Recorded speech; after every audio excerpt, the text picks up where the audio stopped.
From Pacifica, this is Democracy Now! Last night, I ordered U.S. military forces to Panama. No president takes such action lightly. As the nation remembers former President George H.W. Bush, we look back at the defining moment of his first year in office, the 1989 invasion of Panama, which killed some 3,000 Panamanians. We'll speak with historian Greg Grandin. The invasion of Panama took place a month after the fall of the Berlin Wall, and it really set the terms for future interventions in a number of different ways. One, it was unilateral. Two, it was a violation of national sovereignty. And three, it was a preview to the first Gulf War. The Inter-American Commission on Human Rights has just called on Washington to pay reparations for the U.S. invasion of Panama. We'll speak with one of the attorneys, Jose Luis Marin, who brought the case. And we'll talk to the celebrated Chilean writer Ariel Dorfman. His latest piece, headlined, George H.W. Bush thought the world belonged to his family. How wrong he was. All that and more coming up.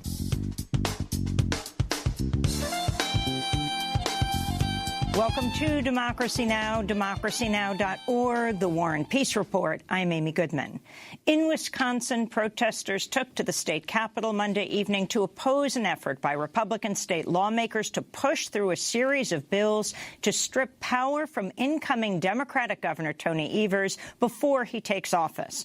Protesters flooded the Capitol building chanting, "Respect our votes," and "Shame." The bills aim to limit the power of the Democratic governor and attorney general-elect and would restrict early voting periods. The Republicans drafted the legislation after Republican Governor Scott Walker lost a close race to Evers in November. In North Carolina, election officials are investigating possible fraud in a tight congressional election that remains uncalled nearly 1 month after the midterm elections. Unofficial results have Republican Mark Harris leading Democrat Dan McCready by just over 900 votes. The investigation centers on a number of absentee ballots which appear to have been signed by witnesses who have ties to Leslie McCrae Dowless, a Republican operative who worked for Harris. Dowless pleaded guilty to insurance fraud in the 90s after he took out a $163,000 policy in a dead man, according to court records. Additionally, a disproportionately high number of requested absentee ballots were not returned in a county that favored Harris in both the primary and general elections. The North Carolina Elections Board may decide to hold a new election if they're unable to declare a winner. President Trump lashed out at special counsel Robert Mueller and his own former personal lawyer, Michael Cohen, on Twitter Monday. Trump responded to Cohen's lawyer's request for prison time served by tweeting Cohen deserves, quote, a full and complete sentence. Last week, Cohen pleaded guilty to lying to Congress to help cover for Trump. Trump also praised his longtime advisor, Roger Stone, for having, quote, guts for agreeing not to testify against him. Some experts, including George Conway, litigator and husband of White House counselor Kellyanne Conway, have said the tweet amounts to witness tampering, which is considered an obstruction of justice. Special counsel Mueller is expected to file a sentencing memo today for Michael Flynn and sentencing memos for Michael Cohen and Paul Manafort in the coming days. CIA Director Gina Haspel is set to brief senators on the murder of Saudi journalist Jamal Khashoggi today. She'll reportedly meet with a small number of top members of the Armed Services Committee, Foreign Relations Committee, and the Intelligence Committee. Last week, Haspel was reportedly blocked from a congressional briefing, prompting outrage from senators who instead had a closed-door meeting with Defense Secretary James Mattis and Secretary of State Mike Pompeo. Haspel's the only high-level U.S. official to have heard the tape of Khashoggi's murder after other members of the administration, including Trump himself, refused to listen to it. In Spain, the far-right Vox party won multiple seats in a regional parliamentary election in Andalusia Sunday, the first successful election for the far-right in Spain since the country returned to democracy in the 70s after the death of military dictator Francisco Franco. Former Trump advisor Steve Bannon threw his support behind Vox early this year and has apparently been advising the far-right party. Vox campaigned on an anti-immigrant, anti-abortion platform as many worried about the rise of fascist political populism in Spain. In France, Prime Minister Edouard Philippe has suspended The foreign minister has suspended fuel tax hikes in an attempt to quell the growing tension between President Macron's government and protesters. An 80-year-old woman reportedly died over the weekend after a tear gas canister flew into her home, hitting her in the face. More than 400 protesters were arrested across France over the weekend. In Paris, cars and several buildings were set on fire, windows were smashed, police fired tear gas, stun grenades and water cannons at protesters. Multiple journalists have reported being attacked by protesters since the demonstrations started, both in person and online. Qatar announced plans to withdraw from the Organization of the Petroleum Exporting Countries, known as OPEC, after over 50 years of membership. Several OPEC members, including Saudi Arabia, have cut off trade with Qatar since 2017, accusing the country of supporting terrorists after it reestablished diplomatic ties with Iran. Newly inaugurated Mexican President Andrés Manuel López Obrador is following up on a campaign promise to create a Truth and Justice Commission to investigate the 2014 disappearance of 43 students from a teachers' college in the town of Ayotzinapa in Guerrero. The students were attacked by local police as they headed to a protest and are presumed dead. International experts say the Mexican military and federal police also played a role in their disappearances. In news from the Philippines, the founder of the independent news site, The Rappler, has returned to the country despite facing an arrest warrant on tax evasion charges. Maria Ressa was in the United States, where she received multiple press freedom awards when she and her organization were indicted in what is widely viewed as an attack against the press by the authoritarian Philippines President Rodrigo Duterte. On Monday, Ressa posted bail but vowed to continue reporting. I am not a criminal. I have been a journalist my entire life. I will continue to hold the government accountable. Maria Ressa is due to appear in court later this week. Visit our website, democracynow.org, to see our interviews with her. A U.S. admiral found dead at his home in Bahrain over the weekend reportedly died by suicide. Vice Admiral Scott Sterney oversaw U.S. naval forces in the Middle East. Back in the United States, calls are growing for Texas to halt its executions after BuzzFeed revealed the state buys its lethal injection drugs from a Houston pharmacy whose license has been on probation since 2016. As they were dying, 5 of the 11 prisoners Texas executed this year said their bodies felt like they were burning after they were injected. The process is supposed to be painless. 2 more executions are scheduled this month, including one tonight. Gloria Ruback of the Texas death penalty abolition movement protested Monday outside Green Park Compounding Pharmacy and Gifts. Let us know now that you will stop making compounding lethal injection drugs. If you do not, you will face an international campaign to boycott your business, and we will shut you down. In St. Louis, 3 police officers were indicted last week in the assault of an undercover police officer at a 2017 protest. The undercover officer, who is black, was at a demonstration protesting the fatal police shooting of 24-year-old Anthony Lamar Smith when officers Dustin Boone, Randy Hayes, and Christopher Myers violently attacked the veteran police officer, kicking and beating him with a baton and causing serious injuries. A 4th officer, Bailey Coletta, was indicted for her role in helping to cover up the attack. Before the attack, the officers exchanged messages suggesting they, quote, whoop some ass and, quote, grab and toss protesters around. In Alabama, an autopsy of the man shot dead by police Thanksgiving Day after reportedly being mistaken for a gunman revealed he was shot 3 times in the back. 21-year-old Mantic Fitzgerald Bradford Jr. was killed by police after they responded to a shooting at a mall in a suburban Birmingham where 2 teenagers were injured. A lawyer for Bradford's family says the autopsy confirms the victim was not a threat and that he was moving away from the police. Nexstar Media Group has announced it'll acquire Tribune Media for over $4 billion, making it the largest provider of local television stations in the United States. In August, Tribune Media pulled out of a proposed merger with right-wing Sinclair Broadcast Group. The FCC had expressed concerns about the merger with Sinclair despite rolling back rules that prevented consolidation in local media markets in 2017.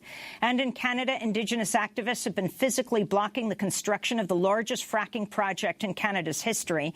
Members of the Unistata clan stopped TransCanada Corporation workers from entering their territory on November 20th.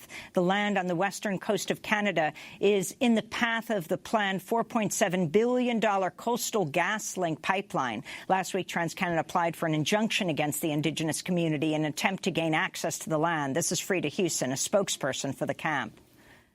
The project's going to impact our waters, our salmon, our berries, our medicines, and everything that is our critical infrastructure is at risk. If the court grants them that injunction, that gives the police the right to try and come in and do a raid and take us down, which they would try to take us out of our own home, which we haven't committed no crime. We're just living on our land. We've never ceded or surrendered our land. We've never lost it through treaty or any other means, and we've never given up our decision-making power to any outside entities. And a correction to an earlier story. Edouard Philippe is the Prime Minister of France. And those are some of the headlines. This is Democracy Now!, democracynow.org, The War and Peace Report. I'm Amy Goodman. And I'm Juan Gonzalez. Welcome to all of our listeners and viewers across the country and around the world. We begin today's show by continuing to look back at the legacy of George H.W. Bush, the nation's 41st president who died on Friday at the age of 94. His body is now lying in rest at the Capitol. A funeral service will be held at Washington National Cathedral on Wednesday. Former Presidents Barack Obama, Bill Clinton, Jimmy Carter, and Bush's son, George W. Bush, will attend, as will President Trump, who was not invited to speak. A second funeral will be held Thursday in Houston, where George H.W. Bush will be buried. While President Bush's death has dominated the news for days, little attention has been paid to the defining event of Bush's first year in office, the invasion of Panama. On December 19, 1989, President Bush sent tens of thousands of troops into Panama, ostensibly to execute an arrest warrant against its leader, Manuel Noriega, on charges of drug trafficking. General Noriega was once a close ally of Washington on the CIA payroll.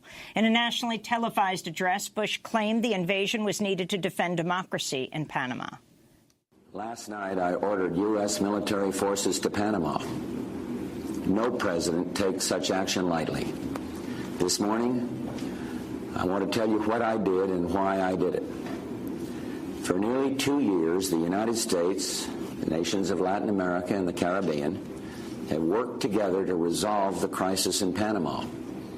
The goals of the United States have been to safeguard the lives of Americans, to defend democracy in Panama, to combat drug trafficking, and to protect the integrity of the Panama Canal Treaty.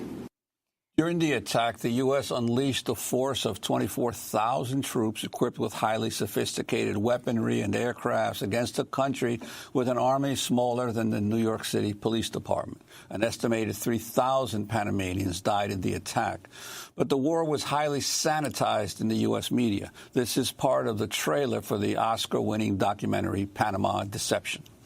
1 year ago, the people of Panama lived in fear under the thumb of a dictator. Today, democracy is restored. Panama is free. And to say we invaded Panama because Noriega, I don't know how Americans can be so stupid to believe this. I mean, how can you be so stupid? The performance of the mainstream news media in the coverage of Panama has been just about total collaboration with the administration. Not a critical perspective, not a second thought. Our regret is that we were not able to use the media pool more effectively. You would think from the video clips that we had seen that this whole thing was just a Mardi Gras, that the people in Panama were just jumping up and down with glee. They focused on Noriega to the exclusion of what was happening to the Panamanian people, to the exclusion of the bodies in the street, to the exclusion of the number dead. The truth of the matter is that we don't even know how many Panamanians we have killed. Panama is another example of destroying a country to save it. The United States has exercised a might makes right doctrine among the smaller countries of the third world to invade these countries, get what we want, and leave the people that live there to kind of rot. The invasion sets the stage for the wars of the 21st century. The trailer for The Panama Deception, directed by Barbara Trent, which won the Oscar last month. The Inter-American Commission on Human Rights called on Washington to pay reparations to Panama over what was widely seen as an illegal invasion. For more on George H.W. Bush's legacy and the lasting impact of the Panama invasion, we're joined here in New York by Greg Grandin, prize-winning author, professor of Latin American history at New York University. His forthcoming book, titled The End of the Myth from the Frontier to the Border Wall in the Mind of America. His previous books include Kissinger's Shadow, The Long Reach of America's Most Controversial Statesman, and Empire's Workshop, Latin America, the United States and the Rise of New Imperialism. His latest piece for The Nation, headlined George H.W. Bush, Icon of the WASP Establishment and of Brutal U.S. Repression in the Third World. Professor Grandin, welcome back to Democracy Now! Tell us about the Panama invasion. Well, it was consequential in that it was the major deployment of U.S. troops since Vietnam War, and it was done in a spectacular fashion. It was calculated to overturn what Bush said clearly was the Vietnam syndrome. It was a turning point in international law in the sense that it overthrew the doctrine of sovereignty, which had been the bedrock of the international system since at least the 1930s, 1940s, the idea that countries can't invade or intervene in another country's politics without multilateral consent. The OAS condemned the invasion. The UN didn't support the invasion. It was carried out, as George H.W. Bush said, in the name of democracy, which is another important, significant motive. Came just a couple of weeks after the fall of the Berlin Wall. And the United States had justified its previous interventions either in the name of anti-communism or national security or hemispheric security. This was a return to a certain kind of moralism to justify U.S. militarism. And in all of those ways, it set the stage for the wars to come. The legal doctrine, the way it was executed, the spectacular nature of shock and awe, the sending of 30,000 troops into Panama and being covered. Just think of it. Just compare it to maybe Kissinger's secret bombing of Cambodia for years. That had to be done off the books because the U.S. public was opposed to war for the most part. And so this was a real turning point in the public's acceptance of war and the executive branch's ability to justify and wage war. It was consequential in numerous ways that led directly to the catastrophe that we're in today.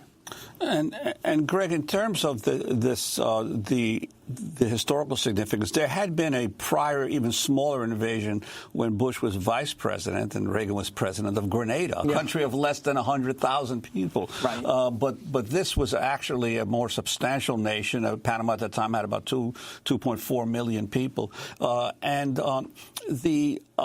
it also, I think, it set a lot of the direction in terms of how media covered the war, because I remember there was a big uproar among the press in the United States because initially the government wasn't allowing any press to cover the war. Then after much protest, they agreed to send one plane of reporters on the second day. And I was reporting for the Daily News back then and participated in that plane flight. We were held. The press was actually held by the military on one of the military bases until several of us protested and were able to actually break free. We had to escape the American military base to be actually be able to go out and cover the war. But most of the press treated this, as you say, illegal invasion as a liberation effort. Yeah, well, part of the remedy to overcome the Vietnam syndrome was figuring out how to control the press. There was an analysis that the press had gone off reservation in Vietnam, that they had developed their independent sources, that they weren't listening to the Pentagon, that they were critically analyzing the wars, that a whole generation, a whole cohort of investigative journalists, Cy Hirsch,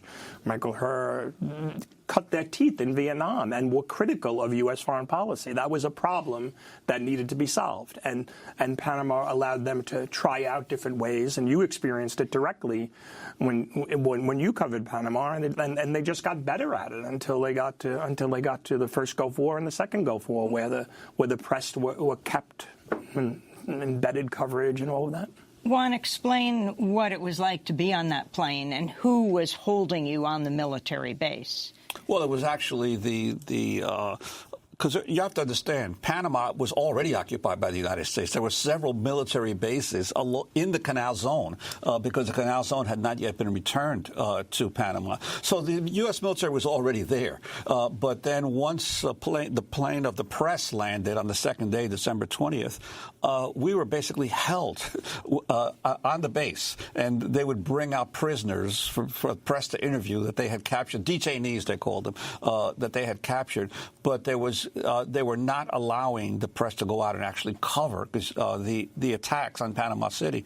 And there was almost a near rebellion of the reporters saying, no, we got to go out and see what's going on. So they finally allowed some people to go out in buses, all with driven by the military, with military escorts. And then a handful of us managed to actually escape the buses. We demanded that we be let out into the city so that we go out and actually cover what was going on. Yeah, I mean, in Panama in 1989 and through the early 1980s, the U.S. was watching a generation of reporters that had honed their skills and critical thinking in Vietnam applied to Central America. Ray Bonner's coverage of El Mozote, and so all of that. Ray Bonner, who was writing for the New York Times, right, was writing for and lost his, and was reassigned because he was too close to the story. El Mozote being a massacre in El Salvador. In 1981 in El Salvador.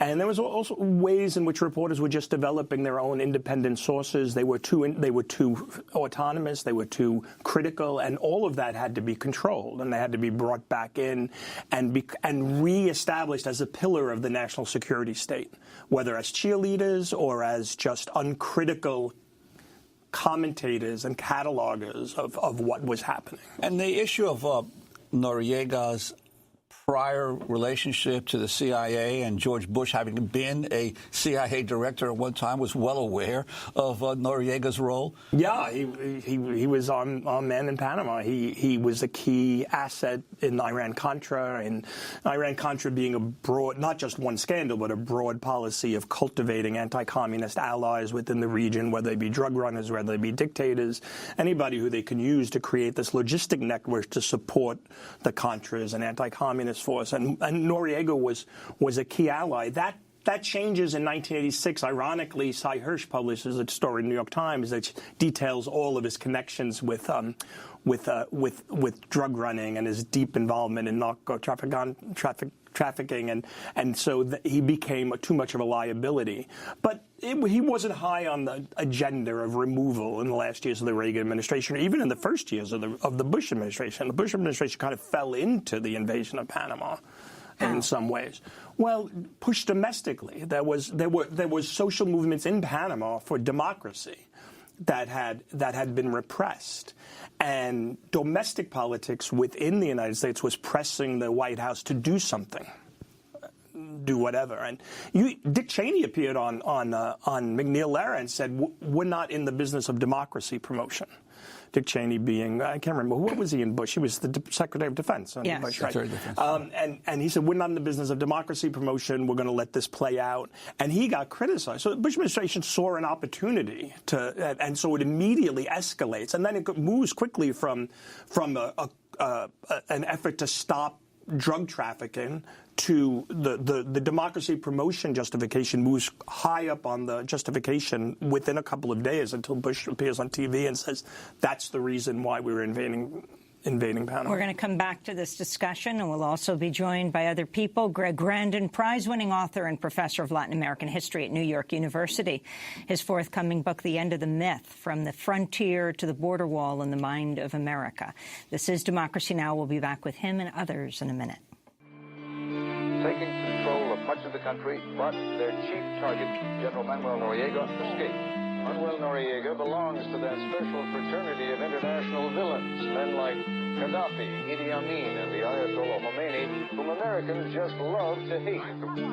But relations with Panama are under a new cloud tonight because of news reports. Senator Jesse Helms charged today that the military strongman of Panama, Manuel Noriega, is the #1 drug trafficker in the Americas. War has struck again in a hopeless zone. 1989, U.S. troops blew up homes. Men, women, kids, and even a pastor. Whoever they capture with no warning will live a disaster. So bloody, there's no flipping, no chapters. Only memories hard to forget. So hurtful, it creeps up again. Flashing through it, no thinking making it end. If only I knew how to stop it, I think I would live so much better, cause I'm miserable now. I lost my family in misery now. Legends rip their flesh, killing thousands without a reason, no purpose at all. I can't believe how Bush will do this to you. Invasion of Panama 89 by Los Racas. This is Democracy Now! I'm Amy Goodman with Juan Gonzalez. As we continue to look back at the legacy of former President George H.W. Bush and the 1989 U.S. invasion of Panama, I'd like to go back to the 1992 award-winning documentary, The Panama Deception. In this clip, community leader Rafael Olivardia and investigative journalist Robert Knight talk about U.S. military atrocities in Panama. We hear first from Olivardia.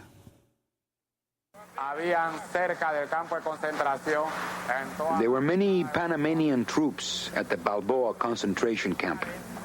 They didn't seem to know what was going on. They were sitting on the grass with their arms and feet tied with plastic bands.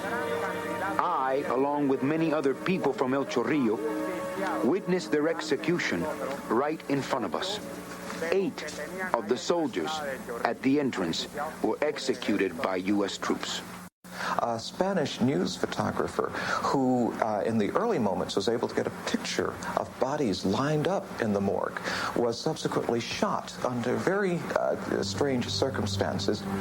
There was not a conflict, but according to the reports of colleagues, an American soldier just took aim and shot him down. What happened in Panama is a hidden horror. Many of the bodies were bulldozed into piles and immolated in the slums where they were collected. Other bodies were left in the garbage chutes of the poor projects in which they died from the shooting, from the artillery, from the machine guns, from the airborne attacks. Others were said to have been pushed into the ocean. That was Robert Knight, late reporter for WBAI, in the documentary, the Oscar-winning documentary, Panama Deception. Last month, the Inter-American Commission on Human Rights called on Washington to pay reparations to Panama over what was widely seen as an illegal invasion. We're joined now by international human rights attorney José Luis Morin, who's been working since 1990 to secure reparations for Panama. He's now a professor at John Jay College of Criminal Justice and chairperson of the Latin American and the Latin American Studies Department at John Jay, as well as Greg Grandin joining us from New York University. José Luis Morin, you get a job at the Center for Constitutional Rights in 1990. Your first day on the job, you're on a flight to Panama? My first day on the job was to get on a plane to be part of a delegation to investigate the reports of civilian victims of the U.S. invasion. And this was a delegation of the National Lawyers Guild. I was there as part of, as an attorney for the Center for Constitutional Rights. And among the persons that joined us was attorney Hilma Camargo, who has continued to be the attorney for the victims after I left the Center for Constitutional Rights. It's taken almost 30 years for a judgment on what happened in Panama to come out from an international body. Can you talk about why it took so long to be able to get this? Well, when you're going against the most powerful country in the world, there's going to be pushback, and clearly the United States, for every stage of this case, attempted to claim that the Inter-American Commission didn't have the competency, that we had not exhausted all remedies as required under international law and the procedures of the Commission. And so at every stage, the United States was, and it continues to deny its responsibility. Talk about the community, the neighborhood that was hit the hardest. We're talking a bomb every few minutes, massive bombing of Chorrillos. So El Chorrillo is a poor neighborhood located in Panama City, and it is also the site of the Comandancia, the headquarters of the military. What the United States claimed is that it was doing a surgical strike, but it became very obvious that a whole neighborhood was put up in flames and was being destroyed in the invasion. And that meant that civilians were being targeted indiscriminately. And that's what's important about the Commission's findings, is that they did find civilians having been targeted indiscriminately, and that the United States was not taking the precautions necessary. It was acting in a very reckless and an arbitrary way in how it was trying to meet its military objectives. And under international law, that's prohibited. And Panama also became the place where the United States tested some of its newest weaponry. Wasn't the B-1, the stealth bomber, was first used in combat in Panama as well? That's correct. And so that also struck fear in the population because there was all this unusual weaponry that was being used. It was also the first time that the Humvee was being used as well, which replaced the military Jeep. There was all sorts of ways in which the population was being intimidated as part of this process. And because so many of these neighborhoods were the poorest, were the places where, black and brown Panamanians lived, they could be ignored and they could be marginalized. Let's go back to the Oscar-winning documentary, The Panama Deception.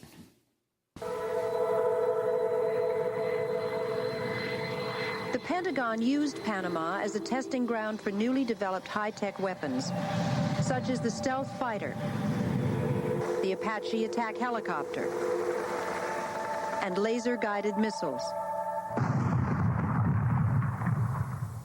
There are also reports that can't be explained, indicating the use of experimental and unknown weaponry.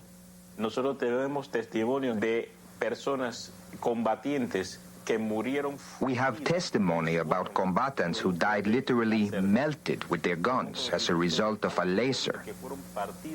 We know of automobiles that were cut in half by these lasers, of atrocities committed by weapons that fire poison darts which produce massive bleeding. That clip from The Panama Deception ends with University of Panama professor Cecilio Simon. Jose Luis Marin, tell us who Jose Isabel Salas Galindo is, the named person in the Salas suit. is the lead petitioner in this case. We had a total of 272 cases that were filed with the commission.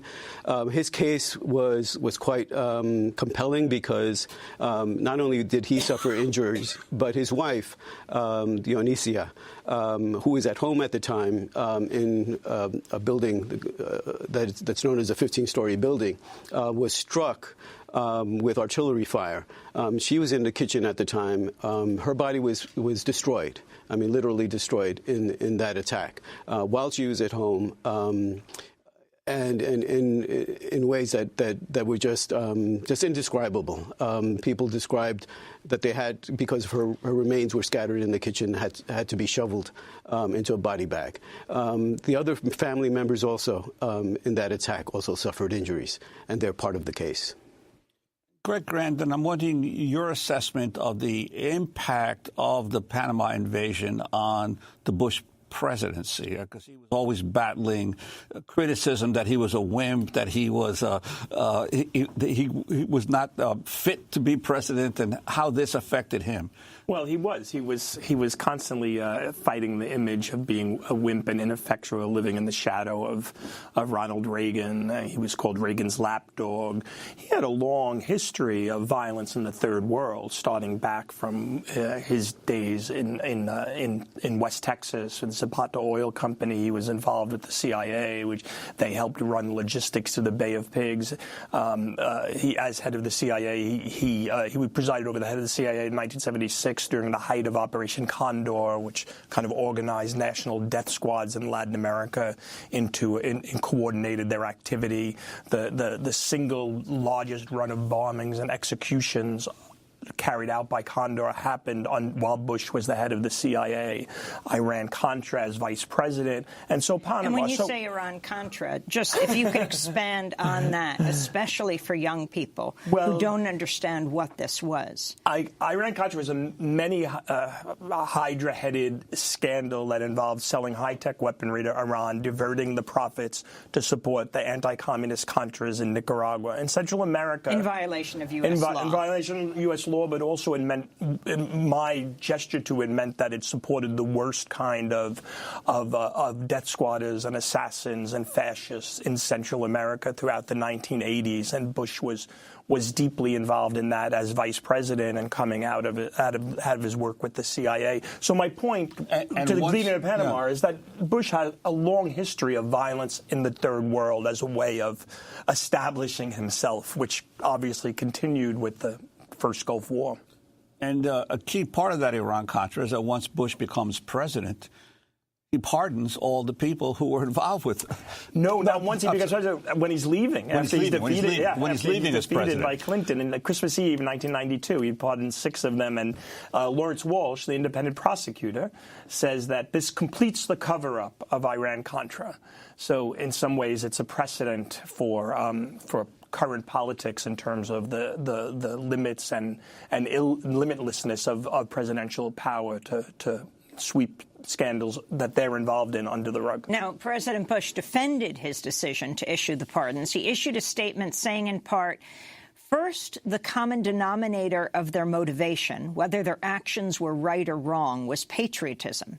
Second, they did not profit or seek to profit from their conduct. Third, each has a record of long and distinguished service to this country.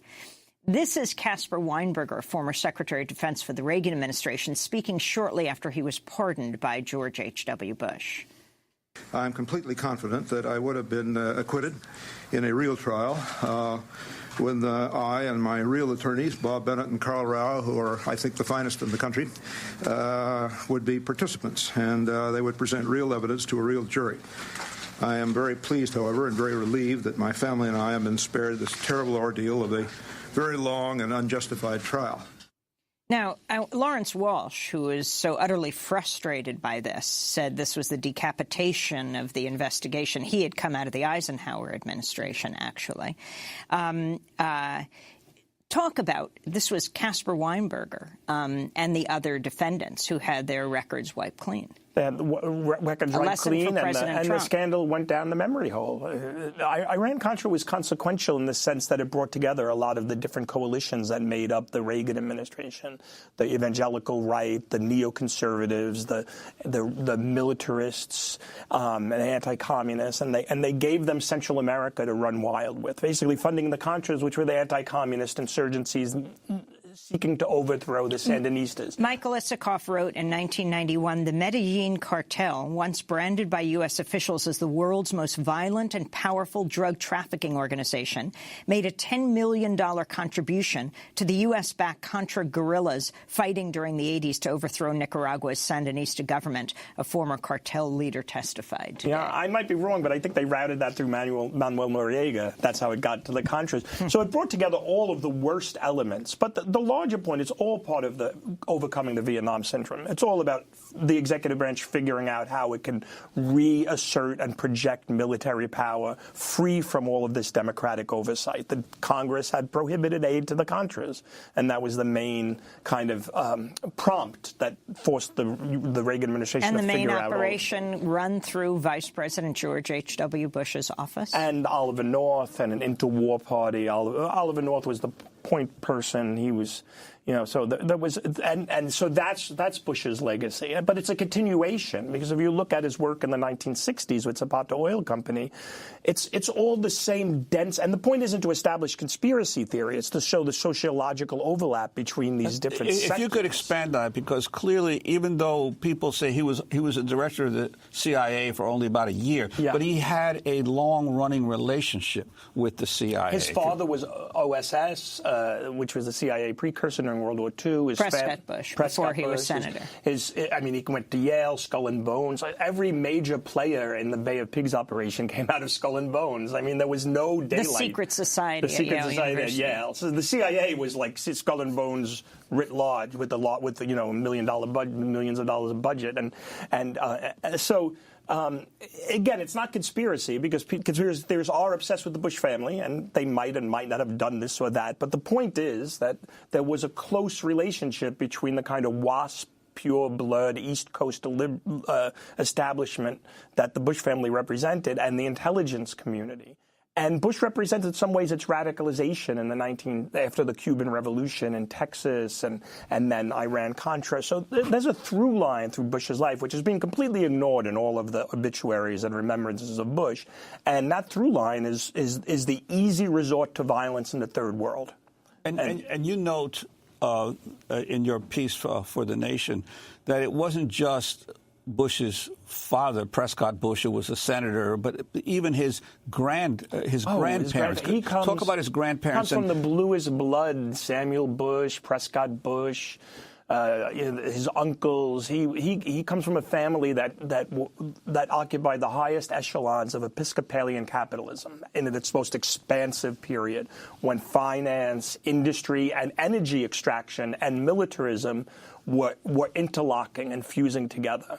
And Bush was born into that in 1924 in Connecticut. He was sheltered during the Great Depression. He went to Greenwich Day School. He went to Phillips Academy and Yale.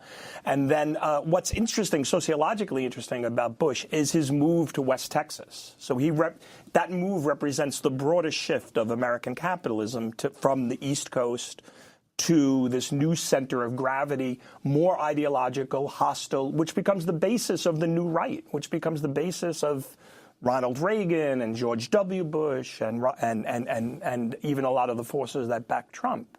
So we're going to break and then come back to this discussion. We'll be joined by Ariel Dorfman, the celebrated Chilean writer.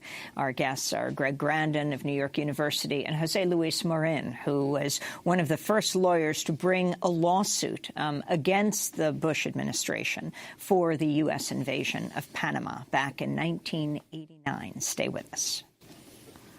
If you got a country that is rich in oil, buried beneath the sand, if your population's black or brown or of strategic importance, man, pick up the phone, I'm always home, or call the White House anytime. I'll send the bombers in with a stupid grin. I'll lead a life of crime. Hey! Dirty deed, done dirt cheap. Dirty deed, done dirt cheap.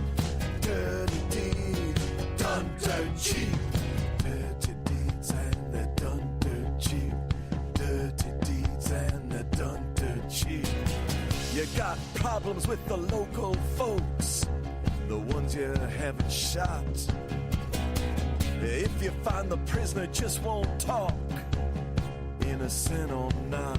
Tom Morello here on Democracy Now! I'm Amy Goodman with Juan Gonzalez as we continue our coverage of the death of President George H.W. Bush, particularly looking at his involvement in Latin America. We're joined by the acclaimed novelist, playwright, and human rights activist Ariel Dorfman. In 1973, served as cultural advisor to Chilean President Salvador Allende's chief of staff. He went into exile soon after the U.S.-backed coup in Chile that brought to power Augusto Pinochet and saw the death of Salvador Allende. His new piece for The Guardian, George H.W. Bush thought the world belonged to his family. How wrong he was. He's joining us from Durham, North Carolina. He teaches at Duke University. As you watch the reporting on George H.W. Bush as he lays in state in Washington, the major funeral will be tomorrow in Washington, then one in Houston on Thursday before he is laid to rest. Can you talk about the corporate media's assessment of him and your experience of him, Ariel Dorfman? Well, first, I'm very glad to be with you again, Amy and Juan, and of course my old friend and former colleague, Greg Grandin. I say hello to him. I'm glad to be participating with him in this. I think that we are so in despair because of Donald Trump that there's a tendency to say, oh my gosh, if only old Bush were in charge of this, things would be different. So there's a sort of a nauseating nostalgia for the past, which ends up being amnesiac about the past, as you have just so brilliantly exposed. My take on George, the elder Bush, is a very special one because I had a very special experience, which is what I speak about in my piece in The Guardian. It turns out that I spent with my wife, Angelica, 2 nights in very close proximity, in fact, just a wall away from where the former President Bush was sleeping. I was in Sydney, Australia in end of October 2001, just a bit 6 weeks after 9/11. And I was giving the centennial lecture there, so they were putting us up in state. They had given us the best room in the Park Hyatt, overlooking the bay, looking at the Opera House. And we were asked the day after we arrived if we wouldn't mind changing our room for security reasons. And we said, no, we got the best room. Why would you possibly not? And why would we possibly give it up? And then it turned out that it was George W. Bush, H.G.W. Bush, George Bush Sr., who was there for the Carlyle Group, which is this enormous group of international capital, which was a meeting they were holding in Australia, in fact, to divest bin Laden, the bin Laden family, of everything in the Carlyle Group. We would find that out later. But when we heard that George Bush was the one who was trying to get our room from us, my wife and I were just filled with glee. We were saying, "Oh boy, we are taking the room away from George W. Bush, from George Bush, H.W. Bush Sr." I mean, we had reasons. We had reasons. Some of the ones which have just been explained, right, for detesting him, but in particular because of our Chilean connection, we thought this is a little bit of ironic history, right? Because here's the man who, from 1976 to 77, presiding over the CIA when the following things were happening. Operation Condor, which Greg Grandin just mentioned, right? Which is basically a series of death squads. But he was also presiding over the CIA when Pinochet, the dictator of Chile, had concentration camps open. They were torturing people. They were executing people. They were persecuting people. And they were killing people overseas. One of those persons was in Washington, Orlando Letelier and Ronnie Moffett, who were blown up by a Chilean death squad. And it turns out that Bush Sr., President Bush, the one we're talking about, he was complicit in leaking information to the press, saying that Augusto Pinochet, the dictator of Chile, had nothing to do whatsoever with this. And not only was he was complicit along with Henry Kissinger, trying to steer the press away from the Chileans who had perpetrated this terrorist act in Washington, D.C., and blame the Cubans for having blown up Letelier. So there were many, many reasons why we were so happy to be taking the room away from Bush, right? I mean, we felt, wow, this is our tiny vicarious victory against him. A very strange coming together. Afterwards, I was a bit worried because, as my wife told me, what if something happens to this guy? Who are they going to, next door, I mean, who are they going to blame? The Chileans have all the reasons, these Chilean revolutionaries have all the reasons, to have perpetrated some sort of assault upon him. But no, the next day I saw him walking along the marina, and I have an anecdote about that as well, if you want me to tell it to you. Go ahead. Yes, go ahead. Right, well, I was sort of doing pre-yoga exercises in the morning. This is because the reason why it matters is because I hadn't seen Bush till that moment. But I was sort of, looking at the bay and enjoying myself very early in the morning. All of a sudden, he appears with an entourage of people around him, all of them sort of around him, surrounding him. There was this bedecked military man. I thought he was a general, but he had so much medals, I thought he was going to fall into the bay. It was so heavy. And Bush is going along. He's like with his golfing things, He's like walking. He wasn't using a tie or anything like that. And all of a sudden, he does the following gesture. The general or whoever, this officer is behind him, the entourage is around him like that. He goes like that. He snaps his finger in the air like that. This military man, this officer, takes out a little piece of cream, some cream that was there, and hands it to him. Bush doesn't say thank you or anything like that. Begins to lather himself like that, hands it back to him. And I've been haunted by that gesture, that imperial gesture, that sense of patrician arrogance, that sense that I own the world, and you know what? I can do whatever I want. And I think that there's that sense. He speaks about his decency and civility, and I have no doubt that he was decent and civil to many, many people. There's no reason why he wasn't. Certainly, he was much better than what we've got now. But there was that sense of, the world is mine. I do with it what I want. I'll squeeze Panama like I squeeze this. I'll squeeze Chile like I'll squeeze this. In other words, I own the world. The irony of it all, of course, is that his son then went on to destroy the world, right? With the Iraq and the Afghanistan invasions, and then with the destruction of the U.S. economy. And of course, that ended up somewhat softening my image of the elder Bush, because I said to myself, well, at least he's not his son, right? And then when Trump came along, we said, well, at least he's not Trump.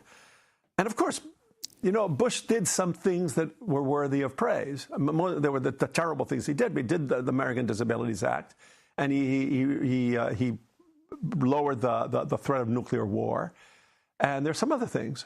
But basically, we should remember the terrible pain that he wrought. He's not really dead. He's alive in the sense that so many of his victims are alive, including myself and many other people. And, of course, he gave us Clarence Thomas as a Supreme Court as a Supreme Court justice. Don't start. Yeah, but I wanted to ask Greg Grandin, if I could. Very, very, very strongly, right? Yeah, I wanted to ask Ariel.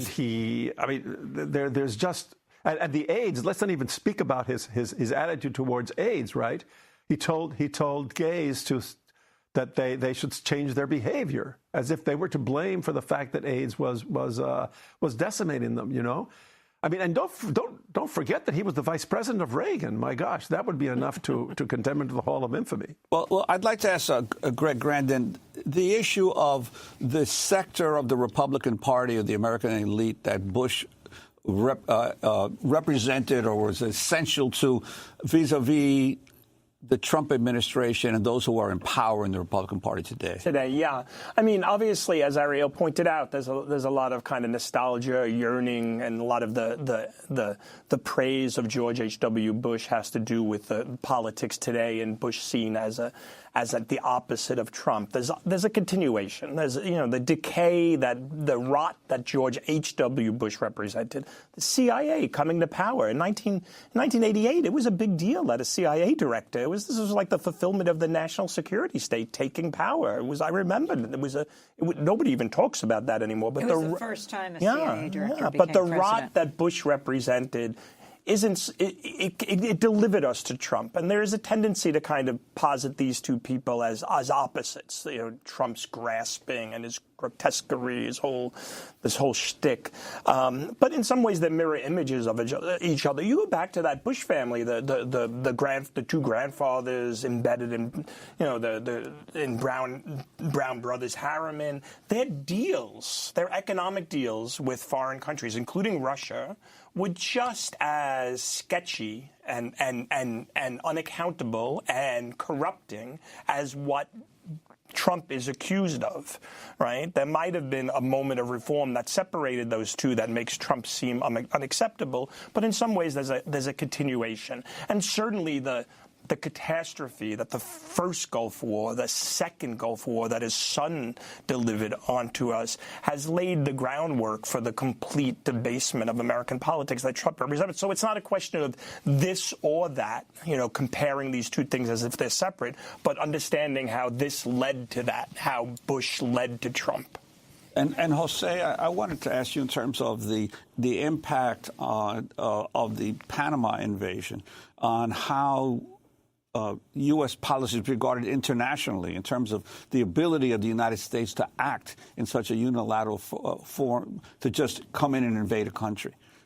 So one of the things that happens almost immediately is that the international community rejects the invasion. The United Nations said that this was a flagrant violation of international law. The OAS also condemned it. And yet the United States proceeded as if it had all authority to go ahead and do something like this. So it was really a continuation of that long history of U.S. interventions in Latin America, looking at Latin America as its backyard. And in Panama, of course, we know that it was the United States that helped even create the country. The Panama Treaty that created the country of Panama was not even signed by a Panamanian. It was all about trying to make sure that the United States could build its canal and to control that canal in perpetuity, according to the original treaty. In the Inter-American Commission decision that just took place, what does it mean for Panamanians? Will reparations be paid? Would the U.S. even respect? So first and foremost, and I recall distinctly the victims telling me, one of the things that we need is an authoritative decision by an internationally respected body that could say that, yes, the United States had violated the human rights of civilians in this invasion. They thought that was just the most important thing. They knew from the very beginning getting reparations from the United States would be very difficult. But right now, unfortunately, it took 28 years, but right now we have that decision. Greg Grandin, before we go, I want to ask you about Mexico and what's happening today. The new president, Andrés Manuel López Obrador, was just sworn in on Saturday. Tens of thousands gathered in the Zócalo, the central square of Mexico City. The first leftist president in decades. In his inaugural speech, AMLO addressed security and vowed to end corruption and impunity. You wrote the introduction to his book. A blurb. You wrote a blurb for it. Talk about the significance of where Mexico is today. Well, it's historic. It's historic for Mexico. It's historic for the region. It's historic in terms of U.S.-Mexican relations. Obviously, the crisis on the border that has been prompted by the Trump administration, but also has deep structural roots, will play out within this hope that AMLO represents. But Latin American left has been defeated everywhere else. AMLO is alone. He's isolated. I mean, Brazil, Colombia, Chile, Argentina, these are all countries, major countries that are ruled by right-wing governments. In some ways, it reminds me when Hugo Chavez came to power. It was elected in 1998 and inaugurated in 1999. There was nobody else. It wasn't until Lula was elected in Brazil that Chavez had an ally. AMLO stands alone on the hemisphere. He's got Trump to the north. He's got these rabid right-wing countries to the south, and so I think his room for maneuver is greatly curtailed. And he has both an ambitious agenda, but I think he's also known as a pragmatist and a realist. I mean, he's going to he's going to decriminalize a lot of low-level criminal categories, which is great, and then promising to get tough on violent crime. And he's named a cabinet that's 50% women. 50% women, yes. What he can do in terms of the Mexican oligarchy and its deep ties with the cartels and the military and security forces, we'll see how much room he has to maneuver. But his election he won with an overwhelming mandate, and that certainly is something. Ariel Dorfman, we're going to give you the last word. Yes, I just wanted to say that the problem with Bush and how he's being treated now is the incapacity of most Americans to look at themselves in the mirror and recognize what they have done to the world, which is one of the things that Bush was doing to the world. And I think that's the main problem. The main problem is we need to be able to look at ourselves and say, well, what was done there? What was that gesture, that imperial gesture, which he does like this? He snaps his fingers in the air, and he thinks that there's impunity in relation to that. He can do whatever he wants. We cannot live with a country that does that, because that country ends up having somebody like Trump, which is the excrescence of President Bush. We want to thank you all for being with us. Ariel Dorfman, best-selling author, playwright, and poet, teaches at Duke University. Greg Grandin, prize-winning author, professor of Latin American history at New York University. And we want to thank Jose Luis Marin, professor at John Jay College of Criminal Justice. That does it for our broadcast. Democracy Now! Is currently accepting applications for a full-time social media manager. Details at democracynow.org. Democracy Now! Is produced by Mike Burke, Dina Guzder, Nermeen Sheikh, Carla Wills, Tammy Warrenoff, Alkoff, Sam Alkoff, John Hamilton, Ravi Karen, Hani Masood, Sharina Nadura, Tay-Marie Astudio, and Libby Rainey. Special thanks to Becca Staley and Julie Crosby. I'm Amy Goodman with Juan Gonzalez.